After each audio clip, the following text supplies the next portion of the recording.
जो है वो जेनेरिक टर्म है, ठीक है। डिफरेंट काइंड ऑफ एनीमिया होते हैं, उसमें से हमने एक आयरन डेफिशिएंसी एनीमिया की बात की थी जो डाइटरी आयरन की वजह से होता है। सो इसमें अब आपको दिखाया हुआ है कि normal level of red blood sales ये है आपके ब्लड के अंदर, लेकिन अगर आप एनीमिक होते हैं तो रेड ब्लड सेल्स का काउंट कम हो जाता है। अब उसकी वजह से डिफरेंट सिम्टम्स होते हैं आपको जी, अब उसकी वजह से डिफरेंट सिम्टम्स हो सकते हैं, जैसे significant reduction at least 10% in circulating red cell mass or their hemoglobin content appropriate for the age and sex leading to corresponding decrease in the oxygen carrying capacity of blood। ठीक है, अगर anaemia होता है तो automatically आपकी जो blood की oxygen carrying capacity है, अब किसी भी वजह से एनीमिया जो भी है, लेकिन आपकी जो बॉडी की अगर ऑक्सीजन कैरिंग कैपेसिटी खत्म हो रही है तो जाहिर है आप सफ़र करोगे बहुत सारे सिम्टम्स के साथ। जैसे कि ये नॉर्मल अपीयरेंस अगर आप देखो तो नॉर्मल पर्सन इस तरह का आपको लगेगा हेल्दी इंडिविजुअल, लेकिन अगर जो एनीमिया का पेशेंट है वो थोड़ा सा येलोइश होती है, उसकी स्किन बेशक वो वाइट है लेकिन उस पर ये थोड़ी सी येलोइंग होती है। ठीक है, WHO क्राइटेरिया के मुताबिक हीमोग्लोबिन मेल्स में 13 ग्राम पर से शुरू होना चाहिए और फीमेल्स में 12 ग्राम पर डेसीलीटर से शुरू होना चाहिए। ये स्टार्टिंग पॉइंट है, इससे कम जो है वो थोड़ा फिर आप एनीमिया की तरफ चले जाते हैं। वो किस तरह से आप डिस्टिंग करोगे, माइल्ड एनीमिया है, सिवियर एनीमिया है या नॉर्मल है, ये ग्रेडिंग ऑफ एनीमिया है अकॉर्डिंग टू WHO। यहाँ पे आपको एनीमिया के ग्रेड्स दिखाए गए हैं। अब ग्रेड 1 में अगर हम देखें जो माइल्ड एनीमिया जिसको हम कहते हैं, उसमें अगर आपका हीमोग्लोबिन का लेवल 9.5 टू 11 ग्राम पर डेसीलीटर है तो it is your mild anaemia. ठीक है, आप थोड़ी बहुत आयरन अगर डाइट से भी आयरन लेते हैं तो इजीली इट इज़ क्योरेबल, ठीक हो जाता है एनीमिया। लेकिन ये आयरन डेफिशिएंसी की, अगर आयरन डेफिशिएंसी होती है तो माइल्ड की अगर हम बात करें तो ग्रेड 2 में आ जाता है, मॉडरेट या सॉरी माइल्ड यहाँ पर है, नॉर्मल ये है, माइल्ड ये वाला है पार्ट, और मॉडरेट ग्रेड 2 में आता है हमारे पास। अगर 8 टू 9.5 ग्राम पर डेसीलीटर है आपका हीमोग्लोबिन का कॉन्सेंट्रेशन तो फिर मॉडरेट एनीमिया है। सिवियर एनीमिया कब होता है, सीरियस वाला, जब आपके 6.5 टू 8 पे चला जाता है, यानी कि 8 से भी लेस हो जाता है तो वो सिवियर एनीमिया होता है। उसके लिए फिर आपको आयरन सप्लीमेंट्स भी लेने पड़ते हैं, आयरन अपनी इनटेक भी अच्छा करना पड़ता है, वो थोड़ा सा मुश्किल से ट्रीटेबल होता है। फिर इवन इंजेक्शंस लगाने पड़ते हैं आपको आयरन के। तो ये ग्रेड 3 में आ जाता है, ये सिवियर एनीमिया में आ जाता है।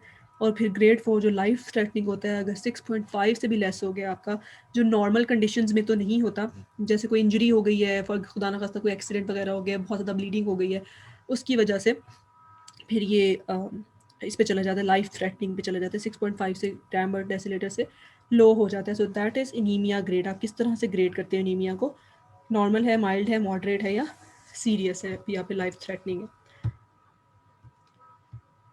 अच्छा, हमने कहा था डिफरेंट काइंड ऑफ एनीमिया है ना, तो आप अंडरस्टैंड किस तरह से करेंगे कौन सा एनीमिया, सिकल सेल एनीमिया है, थैलेसीमिया है इस पेशेंट को, या आयरन डेफिशिएंसी एनीमिया है, वो डिफरेंट सिम्टम्स की बेस पे आप करते हो, पेशेंट से की कंप्लेंट्स की बेस पे करते हो या उसकी फिजिकल अपीयरेंस की बेस पे करते हो, उसमें जो जो सिम्टम्स मौजूद होते हैं। तो ये हम इसमें देखेंगे थोड़ा सा। इन्वेस्टिगेशन आप किस तरह करते हो, आरबीसी काउंट है, इसके अलावा हीमोग्लोबिन की एस्टिमेशन है, पैक्ड सेल वॉल्यूम। तो ये हमारे पास आ जाता है जी एनीमिया। अब हम आते हैं different kinds of representation of anaemia, जो सिम्टम्स हैं एनीमिया के, मोस्टली जो सिम्टम्स होते हैं एनीमिया के वो हमारे पास क्या क्या हैं।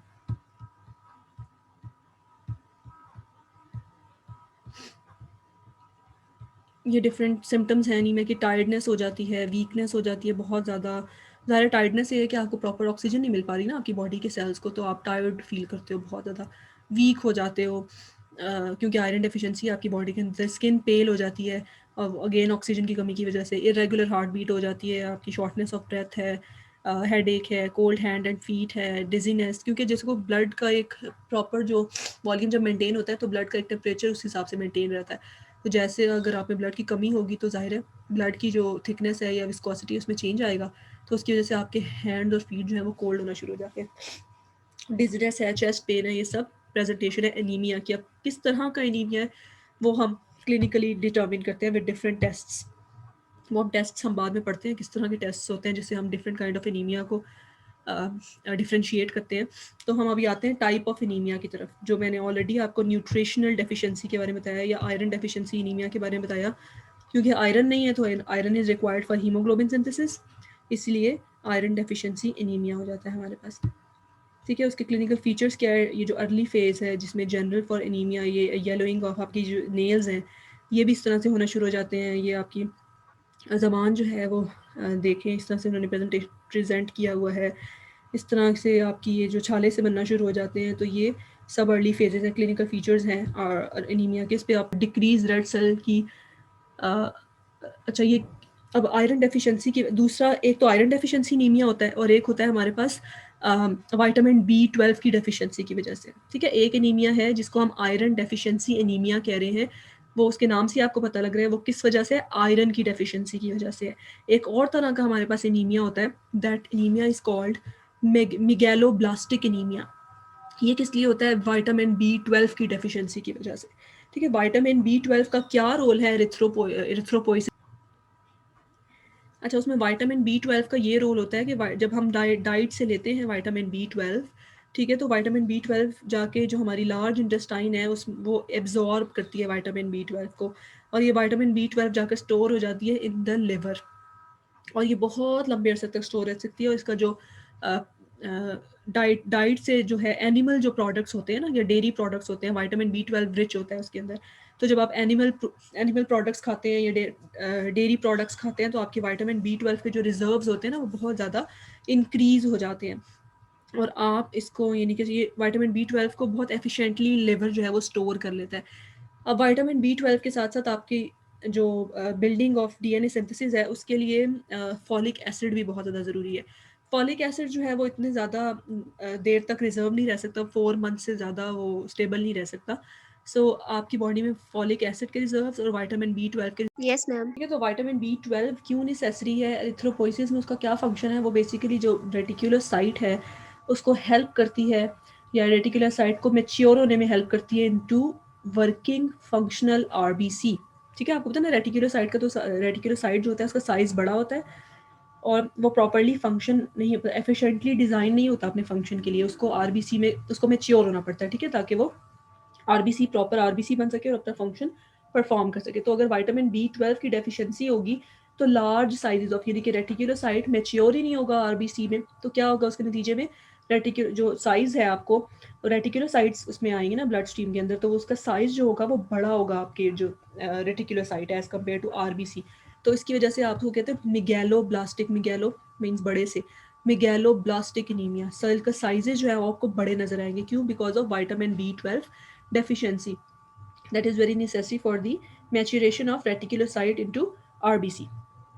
ठीक है, क्लियर हो गया। विटामिन B12 की डेफिशिएंसी की वजह से मिगैलोब्लास्टिक एनीमिया होता है, और आयरन की डेफिशिएंसी की वजह से जो आपका आयरन की डेफिशिएंसी की वजह से आयरन डेफिशिएंसी एनीमिया होता है, जिसमें हीमोग्लोबिन प्रॉपर नहीं बन पा रही। तो ये दोनों जो एनीमियाज हैं वो किसके लिए, किसकी वजह से, न्यूट्रिशनल डेफिशिएंसीज की वजह से। ठीक है, अब हम आ जाते हैं नेक्स्ट पे।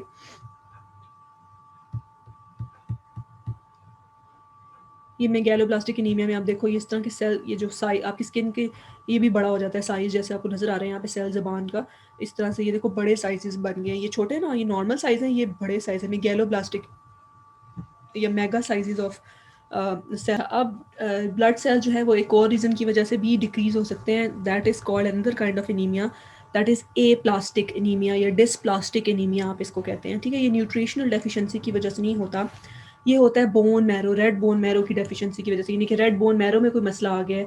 जैसे लोग रेड बोन मैरो ट्रांसप्लांट कराते हैं ना, कि बोन मैरो अपना काम नहीं प्रॉपर्ली कर पा रही, खून नहीं बना रही, तो लोग रेड बोन मैरो ट्रांसप्लांट कराते हैं। तो अगर स्टार्टिंग लेवल आपको पता है आरबीसीज, डब्ल्यूबीसीज, प्लेटलेट्स सब बनते ही रेड बोन मैरो में है ना, जितने भी आपके फॉर्म्ड एलिमेंट्स हैं, जितनी भी मैचुरेशन हो रही होती है, लीनिएजेस बन रही होती है, माइलाइड और लिम्फाइड, वो सब किस में हो रहा होता है, रेड बोन मैरो में। तो अगर स्टार्टिंग पॉइंट आपका बेस ही अगर डिफेक्टिव है, तो जाहिर है बाकी सब कुछ भी सही तरह से नहीं बनेगा, ना आरबीसी सही बनेंगे, ना डब्ल्यूसी सही बनेंगे, ना ही आपके प्लेटलेट्स सही बनेंगे। तो ओवरऑल ब्लड जो है वो डिस्टर्ब हो जाएगा, ब्लड की जो कॉम्पोजिशन है वो डिस्टर्ब हो जाएगी। तो इस तरह का जो एनीमिया, ज़ाहिर है बोन मैरो डिफेक्टिव है तो आरबीसीज भी तो कम होना शुरू हो जाएंगे ना, तो it will lead to anaemia में। स्पेसिफिकली अगर रेड ब्लड सेल्स की बात करूँ, वैसे तो वाइट ब्लड सेल्स भी कम हो जाएंगे और प्लेटलेट्स भी कम हो जाएंगे, लेकिन हम चूंकि अभी एनीमिया की बात कर रहे हैं, तो एनीमिया किसकी वजह से होता है, लो काउंट ऑफ आरबीसीज की वजह से।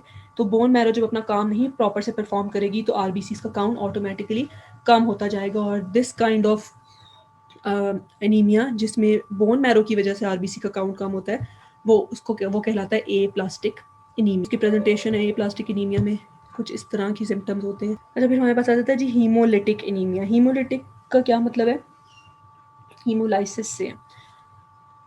हीमोलाइसिस मीन्स आपके जो रेड ब्लड सेल्स हैं वो डिस्ट्रॉय होना शुरू हो जाते हैं किसी वजह से, अपना लाइफ स्पैन कंप्लीट किए बगैर ही हीमोलाइज होना शुरू हो जाते हैं, आरबीसीज जो होते हैं, ठीक है। और या प्रॉपरली वो डिस्ट्रक्ट नहीं हो पाते, या प्रॉपरली वो मैनेज नहीं हो पाते आपकी बॉडी से, जिसकी वजह से आपका स्प्लीन का साइज लार्ज हो जाता है, जिसमें स्प्लीनो मेगिली आ जाती है, क्योंकि स्प्लीन में भी ये जाके डिस्ट्रक्ट होते हैं, उसमें अपने अपने बाई प्रोडक्ट्स में डिवाइड होते हैं, जिसमें आपके पास लैक्टेट डीहाइड्रोजिनेज एक एंजाइम है जो आरबीसीज में मौजूद होता है। इसके अलावा हीम है वो अलग डिग्रेड होता है, हीम जो हीमोग्लोबिन है वो अलग डिग्रेड होता है, जिसका बाई प्रोडक्ट बिलीरुबिन भी होता है।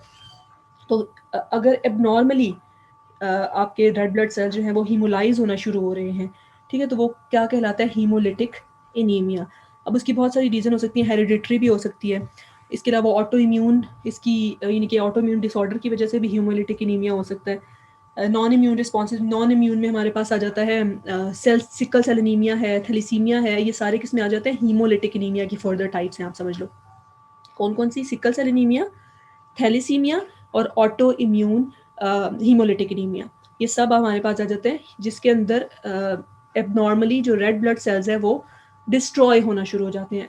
सही है, एबनॉर्मली, अब वो किसी भी रीज़न की वजह से हो सकते हैं। अगर मैं ऑटो इम्यून की बात करूँ, देखती हूँ अगर आगे है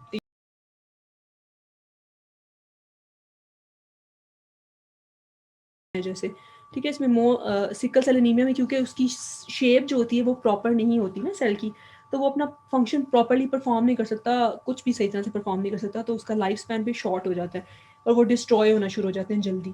उसकी वजह से क्या हो जाता है, इन टर्न एनीमिया कॉज होता है, जिसको आप हीमोलिटिक एनीमिया कहते हैं। उसके अलावा थैलीसीमिया में भी आपको पता है हीमोग्लोबिन का डिसऑर्डर होता है, उसकी वजह से वैसे ही जो है ब्लड सेल्स बनते हैं, लेकिन उस मतलब जिस हिसाब से वो डिस्ट्रक्ट हो रहे होते हैं उस हिसाब से बन नहीं रहे होते। इसमें बोन मैरो का कोई रोल नहीं होता, बोन मैरो अपना सही काम कर रही है, लेकिन चूंकि हीमोग्लोबिन ही डिफेक्टिव है, हीमोग्लोबिन की किसी चेन में जो बीटा चेन है उसकी, उसके अंदर डिफेक्ट आ गया, तो उसकी वजह से हीमोग्लोबिन प्रॉपर नहीं बन पा रहा, तो फिर एबनॉर्मल सेल्स बन रहे हैं, और वो एबनॉर्मल सेल जो है बॉडी उसको डिस्ट्रॉय कर रही है at a greater rate than its production. तो ये हमारे पास आ जाता है हीमोलिटिक एनीमिया में, ठीक है। अब इसको दूसरा मैंने आपको बताया था इम्यूनो डेफिशिएंसी वाला, इम्यूनो डेफिशिएंसी नहीं, सॉरी, इम्यून वाला, ऑटो इम्यून जो एनीमिया होता है, इसमें मैं देखती हूँ आगे होगा वो, ये तो उसका टेस्ट है, नहीं इसमें नहीं लिखा हुआ, हाँ ये ऑटो इम्यून हीमोलिटिक एनीमिया, ठीक है। ऑटो इम्यून क्या है, ऑटो इम्यून से आपको पता लग जाएगा कि हमारी बॉडी के अपने सेल्स ही, अपनी एंटीबॉडीज़ ही आरबीसीज को जो है वो डिस्ट्रॉय करना शुरू कर देती हैं एबनॉर्मली, ठीक है। ये ऑटो इम्यून हीमोलिटिक एनीमिया होता है। इसके दो तरह का एनीमिया होता है, warm antibody haemolytic anaemia and cold antibody, हमारी अपनी अपनी एंटीबॉडीज़ ही हमारे आरबीसीज के खिलाफ वर्क करना शुरू कर देती हैं, that is an auto immune disorder. अब फ़र्क क्या है वार्म में और कोल्ड में, टेम्परेचर का फ़र्क है। वार्म यानी कि इसके अंदर जो एंटीबॉडी इन्वॉल्व होती है वो आईजीजी होती है, पढ़ा है ना हमने आईजीजी के बारे में, ठीक है। वार्म में जो एंटीबॉडी है दैट इज आईजीजी है हमारे पास, और ये किस टेम्परेचर पे आरबीसीज को डिस्ट्रॉय करती है, हमारे नॉर्मल बॉडी के टेम्परेचर पे, लेकिन किस वजह से होता है, ऑटो इम्यून डिसऑर्डर की वजह से होता है। एक हमारे पास है,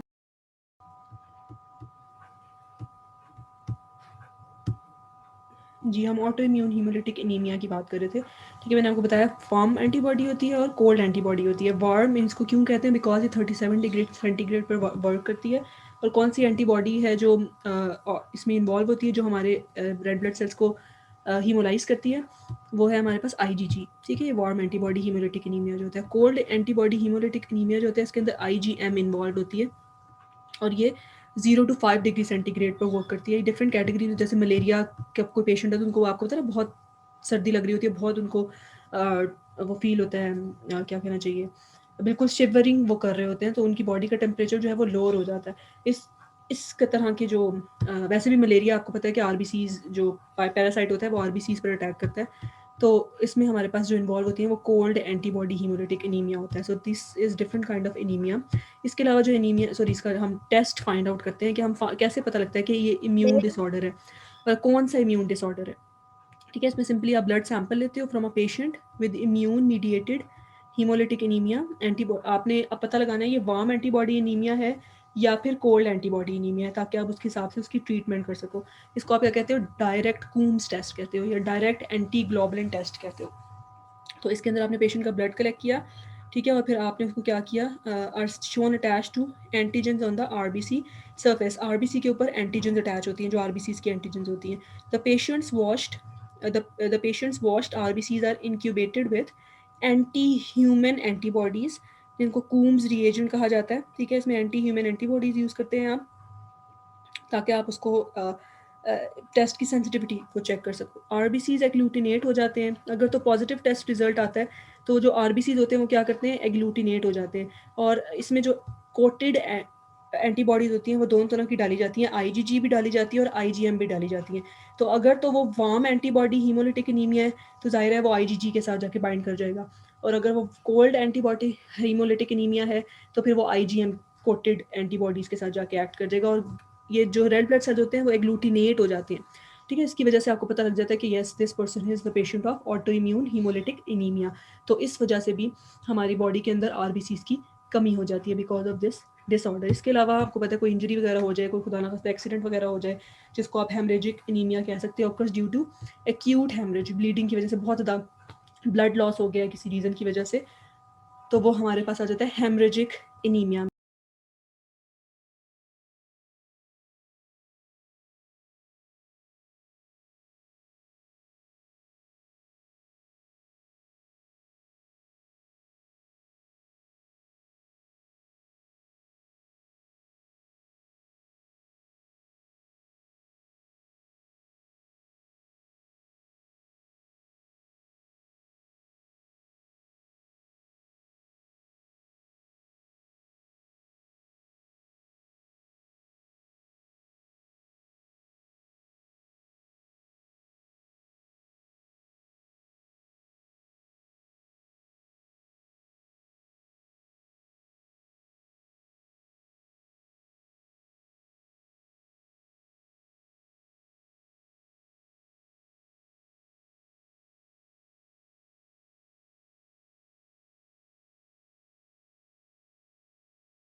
है।